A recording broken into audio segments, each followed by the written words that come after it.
సమావేశంలో జర్నలిస్ట్ పై గల్లం విప్పిన సీఎం రేవంత్ రెడ్డి. ఆయన మాటల్లో విందాం. ఆమె సొంతంగా కష్టపడి పెట్టుకున్న ఛానల్ గుంజుకోనికే ఎస్సీ ఎస్టీ కేసు పెట్టి ఆడపిల్లని జైలుకు తోలిన పాపం ఊరికే పోదు.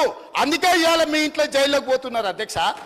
మన్ని ఆడబిడ్డలను జైలుకు తోలినందుకు ఆ నొప్పి తెలవడానికే మంది పిల్లలు జైల్లోకి పోతుంటే ఆడపిల్లలను కూడా కేసులు పెట్టి జైలుకు తోలినందుకు ఇవాళ ఆ రౌండ్ మీకు వచ్చింది అధ్యక్ష.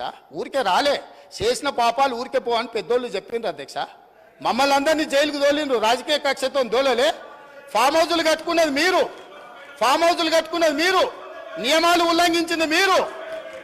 వాటిని బయట పెట్టినందుకు జైల్లో పెట్టి డిటెన్షన్ సెల్లో పెట్టారు అధ్యక్ష. నన్ను 16 రోజులు ఒక్క మనిషి లేకుండా ఐఎస్ఐ తీవ్రవాదులను ఎక్కడ పెడతారో అట్లాంటి డిటెన్షన్ సెల్లో నన్ను 16 రోజులు పెట్టింది అధ్యక్ష చెర్లపల్లిలా.